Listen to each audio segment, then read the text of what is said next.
Alrighty, let's jump into our next batch here. It's a little sad seeing you get asks in regard to how long it's been and all hope may be lost. I guess it's a matter of perspective because I took a few years off the TD train for mental health. Now I'm more pumped than ever. I think a lot of it is because it's been 10 years now and the fact that we still have all these questions that remain unanswered. In fact, the questions are still piling up. We've been loud enough for the TWD fandom to hate us for being so iconic. So why are we still wondering what the F is going on after all this time? Part of the unending TD loyalty for me is maybe a little silly, but if the writers saw the expertly crafted Beth theory, how could they not swipe it if it wasn't the original plan? TD has given them all the groundwork for an epic Beth return and claim it was planned from the beginning, but it's mostly the unanswered questions, and I can't stand feeling like something's being hidden from me. The powers that be need to get their lives together because I can't be getting gray hairs in my mid-20s. That's not fair. Oh, I love this. This is great. Yeah, I mean, I don't blame people for losing hope. I get it. And it is just a TV show. So if you don't have a lot of passion for it, then, is what it is. But those of us who do have passion for it, we're still here. And yeah, I mean, anytime that this is just human nature, when there's a mystery, when there's something that doesn't make sense, we kind of can't rest until we get to the bottom of it, right? And I think that's how we all feel. And if it was a mystery that we didn't care about or, that didn't create a lot of emotion in us, then maybe we wouldn't care to know. But they did such a good job doing the connection between Beth and Daryl and making them as a couple, like the OTP of 3 million people or something, that they can't imagine. I don't think that we wouldn't pursue the mystery, and their fake out did work on a lot of people who don't think she's coming back. And, one thing we probably are going to have to deal with is people being a little bit angry at the deception there. And I think there's going to be people who are going to say, no, I don't believe that they were planning it the whole time. I think they just brought her back to ramp up viewership or something, So we're going to deal with all kinds of opinions. But for anyone who's been watching it this whole time, who's been watching the symbolism, the foreshadows, the paying attention to what's being said in interviews and behind the scenes, it's just really obvious, But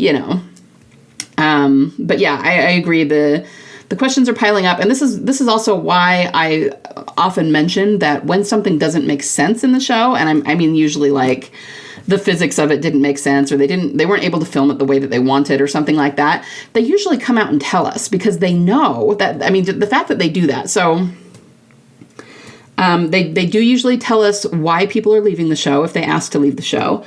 The actors did. And the one that I always remember is from Consumed, where the van fell funny, because when the van went off the bridge, it was falling nose down, and then somehow it landed on all four wheels. And the physics of that just do not line up, right?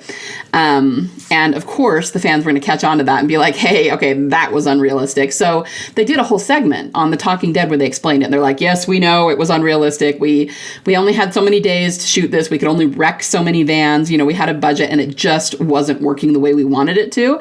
They just didn't account for the physics of it quite right. So they just had to do it that way because they ran out of time and they couldn't find a way to make it look more realistic. But they 100% copped to that and said, yes, we know it's unrealistic. Yes, we understand that it looked a little bit cheesy because that it wouldn't have fallen that way. We get it.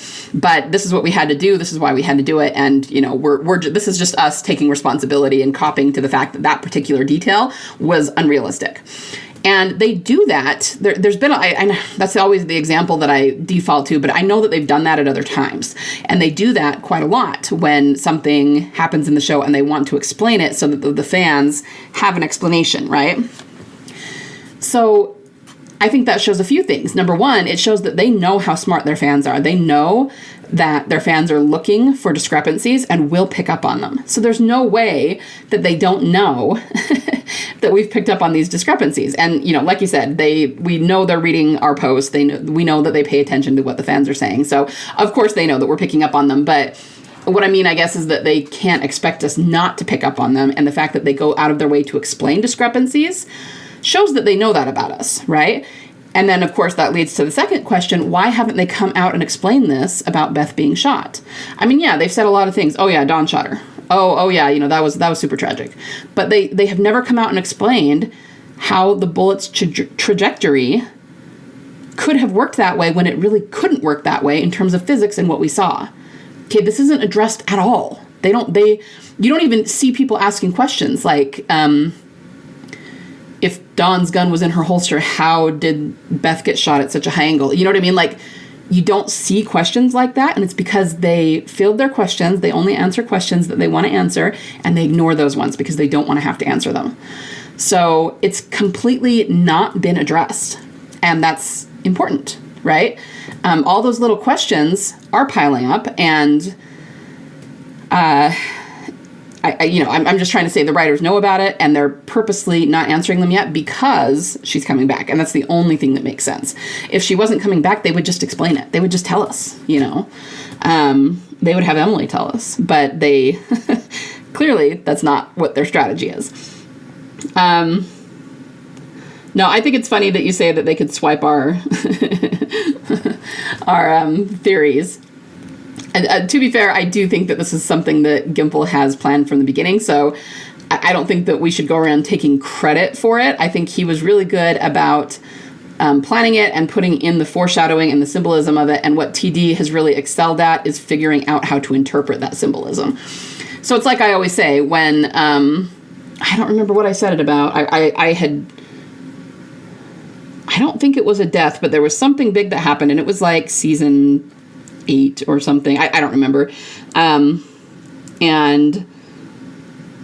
I basically called it correctly. And I was like, guys, I didn't call this correctly because I'm smart. I didn't call this correctly because I made a lucky guess. I called it correctly because I learned to read the symbolism. Okay, he uses the same symbolism over and over again, and it's like the key to a map or the key to a puzzle. You just have to know how to read it, and then you can predict what's going to happen within reason, based on looking at the symbolism, right? And how do we figure out how to interpret it? By looking at how it's been used in the past.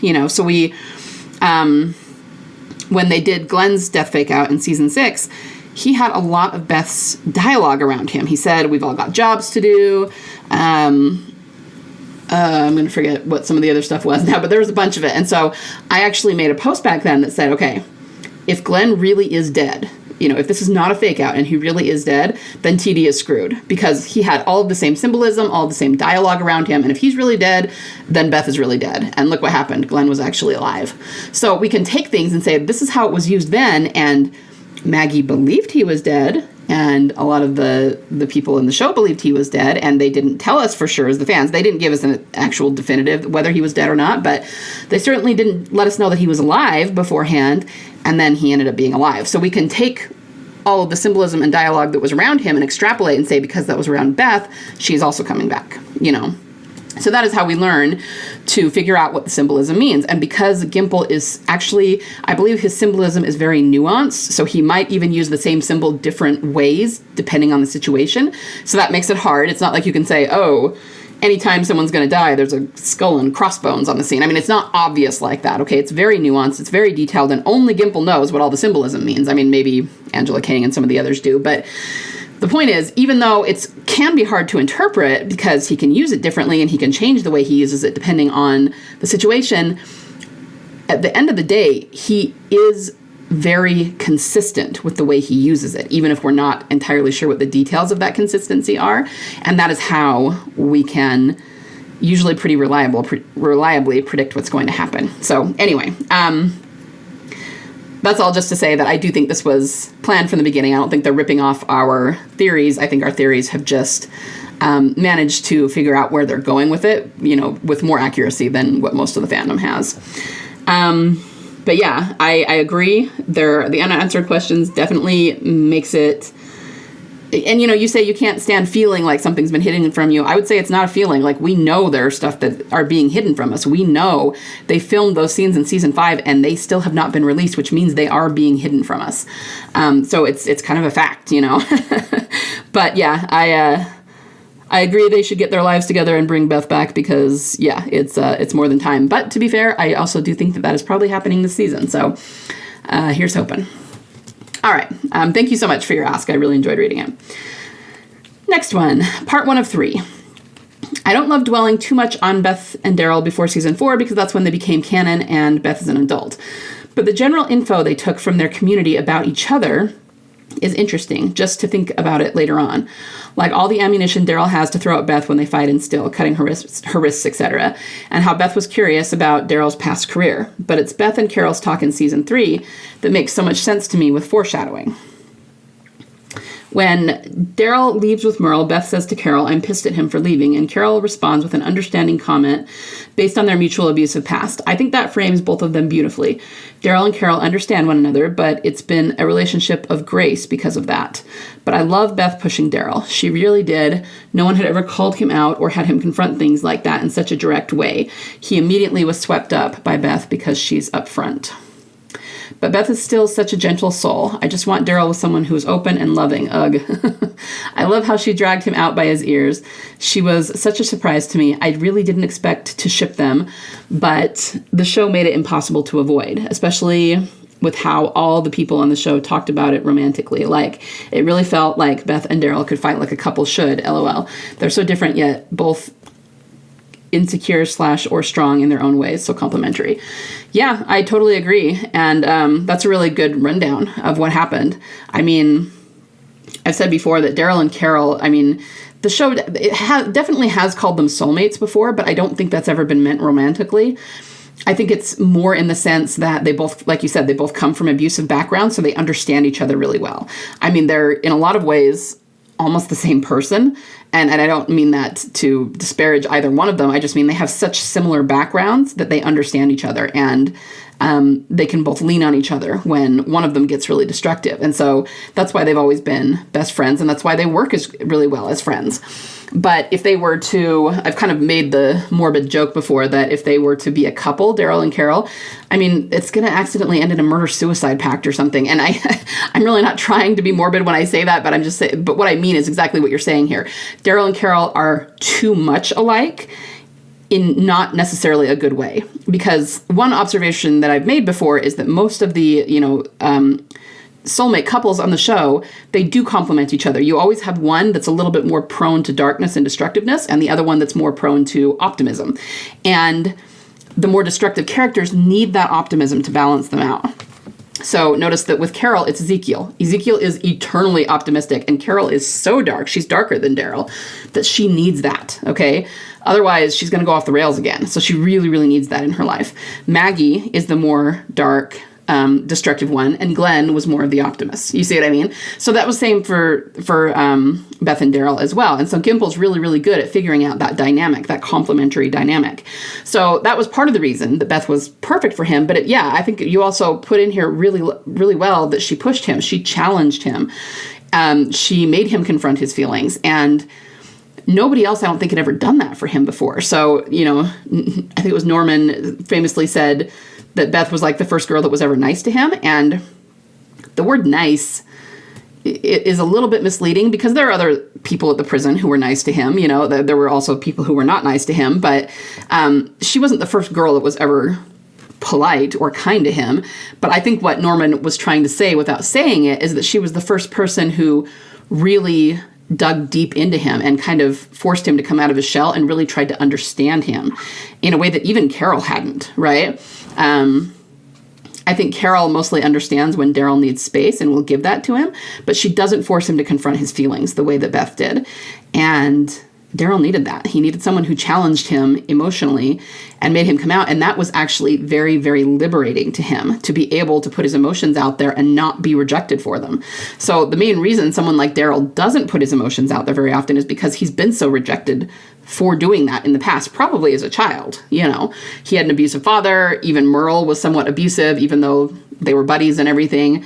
Merle was a bit of a bully. And so, as a very young child, Daryl learned not to be emotional or to have his emotions, to keep them inside. And so not only did Beth drag those emotions out of him kicking and screaming, but she accepted him for them. And that is going to create a really, really deep connection between two people, especially for someone who has never had that with anybody before. It's really powerful. And so Gimple just did that masterfully between the two of them. And I think that is the basis for a lot of what they said about how, they wanted it to be a deep, non-romantic connection first before the romance hit. And that's what still was. But then, of course, we got the romance in Alone, and it was always going there. But it's also the basis for what they like to say when people ask about Daryl's feelings for Beth, and they like to say, well, if he did have those feelings, he didn't understand them, right? And then that could be the other thing Norman meant when he said she was the first girl that was nice to him. I think he means in a romantic way. And the first girl that he's actually had romantic feelings for, but the Daryl in season 4 was so inexperienced in the romance arena that to him, he might have described it that way. She was just being nice to him, but it was really because he didn't know how to describe romantic feelings. So anyway, I could go on and deep dive into the psychology of this, but yeah, I totally agree. And I think that all of this was intentional. It's the way that Gimple planned it. I think he sat down, figured out what they knew about Daryl's character, and then created the perfect love interest for him. And he might have even had that in mind earlier with Beth, because we know that Beth was his brainchild back in season 2 and her suicide arc. But yeah, I just think it was always planned out this way. And now hopefully we're finally getting back to it. Okay, let's call it there for today, but I will be back soon with more. See you then.